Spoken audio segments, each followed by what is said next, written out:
Yari ang mga nagapanguna nga balita sa siningat takna dulong sa inyo sang Iloilo News and Events. Duha ka soldado napatay sa engkwentro sa Negros. Gintumod na sang 3rd Infantry Spearhead Division sang Philippine Army pagi sa iya nga 303rd Infantry Brigade sang Lunes, Oktubre 10, 2022. Ang ngalan sang duha ka mga soldado nga nagsakripisyo sang ilang kabuhi para sa kalinong sang Himamaylan City, Negros Occidental.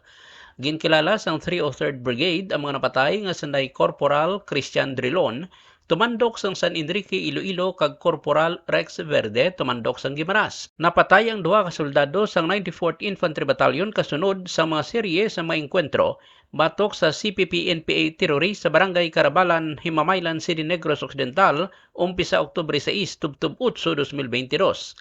Nasamaran man ang anom ka mga soldado samtang kapin sa anuman ang ginapatihan nga napatay sa bahin sang NPA terrorist tungod sa mga madamo nga mancha sang dugo nga nakita sa tagsa ka encounter site.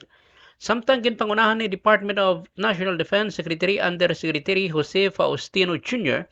ang pagsabit sang Wounded Personnel Medal sa anom ka mga nasamaran nga mga soldado sang 94th IB sa isa ka simple nga seremonya sa isa ka ospital sa Bacolod City sadtong Domingo, Oktubre 9. Nagpalabuot sang pagpakig-unong sa mga nalisdan nga mata sang napatay nga mga soldado si Major General Benedict Arevalo, ang commander sang 3rd ID kang naggarantiya nga ang ila sakripisyo hindi magkanto sa wala. Ang tanan nga Ilonggo dapat makaibalo sa mga nagakainabo sa syudad kag probinsya sang Iloilo. Sa blog, sa YouTube kag sa Facebook, please like, share and subscribe Iloilo News and Events.